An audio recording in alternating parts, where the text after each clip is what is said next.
Hi students, வணக்கம். இப்போ என்ன பார்க்க போகிறோம்? இயல் 7 எடுத்துக்காட்டு 7.3 என்ன கொடுத்துருங்க. விவசாயி ஒருவர் சாய் சதுர வடிவிலான நிலத்தை வைத்துள்ளார். ஒரு நிலம் இருக்குது, அது என்ன வடிவத்தில் இருக்குது? சாய் சதுரம். சாய் சதுரம்னா சதுரம் சாஞ்சிருக்கு, அவ்வளோதான். இப்போ 4 பக்கங்களும் சமம். அந்த நிலத்தின் சுற்றளவு 400 மீட்டர். அந்த சாய் சதுர நிலத்தின் சுற்றளவு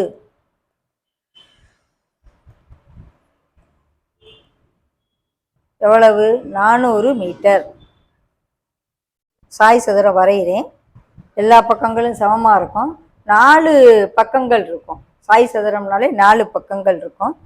அதனுடைய மூலை விட்டத்தின் அளவு 120 மீட்டர்.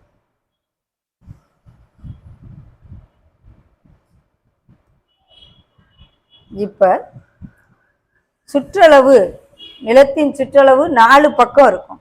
4 இன்ட்டு பக்கம்தான் சாய் சதுரத்தின் வடிவம்.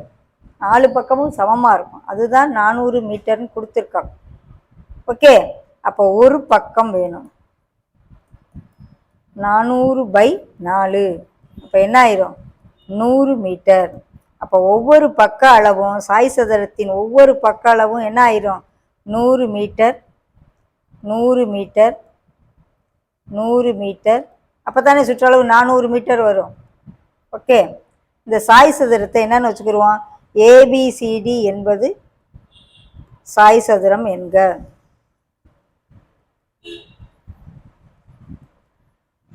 சாய் சதுரத்துக்கு ஒரு பேர் கொடுக்கணும் இல்லையா? ABCD. சுற்றளவுல இருந்து பக்கம் கண்டுபிடிச்சிட்டோம். மூலை விட்டத்தின் அளவு என்ன கொடுத்துருக்காங்க? 120 மீட்டர் மூலை விட்டம். 2 வெவ்வேறு வகையான காய்கறிகளை பயிரிட அவர் நிலத்தை 2 சம பகுதிகளாக பிரிக்கிறார். அப்போ இந்த மூலை விட்டத்தை ஒட்டி இப்படி பார்த்தீங்கன்னா இது ஒரு பகுதி, இது ஒரு பகுதி ஆகும். ஓகே, நிலத்தை 2ஆ பிரிச்சுறார். எனில் அந்த முழு நிலத்தின் பரப்புக்கான் மொத்தம் எவ்வளவு? சாய் சதுரத்தின் பரப்பு என்ன அப்படின்னு சொல்லி கேட்குறோம். அப்போ நம்ம இது ஒரு முக்கோணத்தை எடுத்துக்கிறோம், இது ஒரு முக்கோணமாக எடுத்துக்கிறோம். அப்போ சாய் சதுரம் ஏபிசிடியின் பரப்பு இஸ் ஈக்குவல் டு முக்கோணம் ஏபிசியின் பரப்பு ப்ளஸ் முக்கோணம் ஏசிடியின் பரப்பு. ஓகே, 2 முக்கோணமாக சம முக்கோணமாக பிரிச்சாச்சு. தனித்தனியாக கண்டுபிடிக்கணும். முதல்ல முக்கோணம் ஏபிசியின் பரப்பு எடுத்து, இந்த ஏபிசியும் ஏசிடியும் சமந்தான். ஏன்னா எல்லாத்துக்குமே ஒரு பக்கம் 100 100னா இங்கேயும் 100 100 இருக்கு. ஸோ மூலை விட்டம் 120 காமனாக இருக்குது ரெண்டுக்கும். அப்போ இதை எப்படி எழுதலாம் அப்படின்னு சொன்னால் 2 இன்ட்டு முக்கோணம் ஏபிசியின் பரப்பு. ரெண்டுமே ஒரே மாதிரி தான் இருக்குது. இந்த பக்கம் 100 100, இந்த பக்கம் 100 100 இருக்குது. 120 காமனாக இருக்குது. ஸோ முக்கோணம் ஏபிசியின் பரப்பு கண்டுபிடிப்போம். ஓகே, எஸ் முதல்ல கண்டுபிடிப்போம். எஸ்ஸுக்கு என்ன? A + B + C/2. ஏ என்ன? 100, B என்ன? 100, C வந்து 120. இது 100, இது 100, இது 120. ஓகே, அதே போல தான் அந்த ஏசிடி முக்கோணத்துக்கு வரும். அதனால தான் 2 இன்ட்டு முக்கோணம் ஏபிசின்னு ஷார்ட்டாக போட்டாச்சு. So S is equal to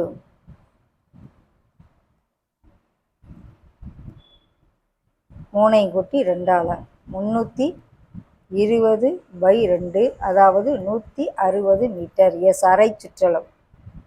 okay, இப்போ பரப்பளவு ஏ ஈக்குவல் டு, ஏங்கிறது பரப்பளவு, root of S into S minus A into S minus B into S minus C. எஸ்ஸுக்கு 160, 160 மைனஸ் ஏக்கு 100, S minus B, S minus C. Okay, 160 60 60 40 கழிச்சு எழுதியாச்சு. இனி split பண்ணும். இங்கே 10 இங்கே 10 இங்கே 10 இங்கே 10 முதல்ல 10 10 எடுத்துக்கிறோம். அப்புறம் இங்கே 16 மிச்சம் வரும். அப்போ 2 இன்ட்டு 2 இன்ட்டு 2 இன்ட்டு 4 2 போட்டு ஒரு 10 போட்டுருவோம். 2 4 4 2 8 8 2 16 16 இன்ட்டு 10 160. ஏன் இதை பகாக்காரணியாக பிரிக்கலைன்னா இங்கேயும் 10 10 கிடைக்கும். அதனால இந்த 6 மூவி 2 6 இன்ட்டு 10ன்னு பிரிச்சுக்கிறோம்.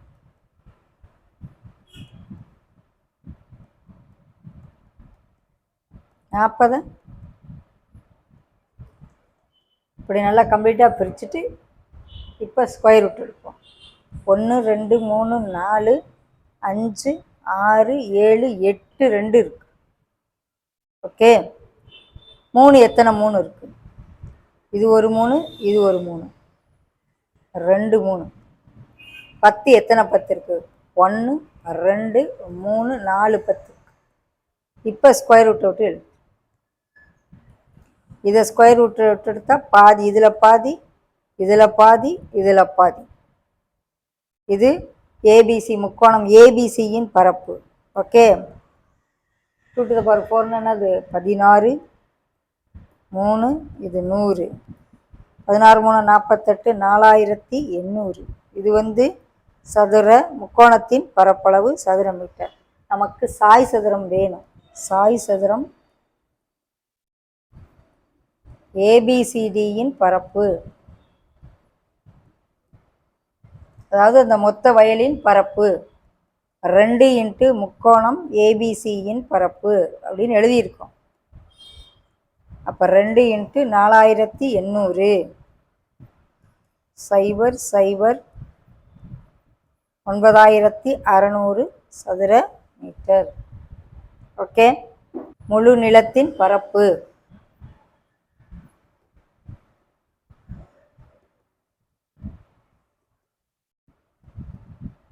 (9600 சதுர மீட்டர். ஓகேவா? இதான் ஆன்சர். சாய் சதுர வடிவத்தில் இருக்க அந்த நிலத்தினுடைய பரப்பு.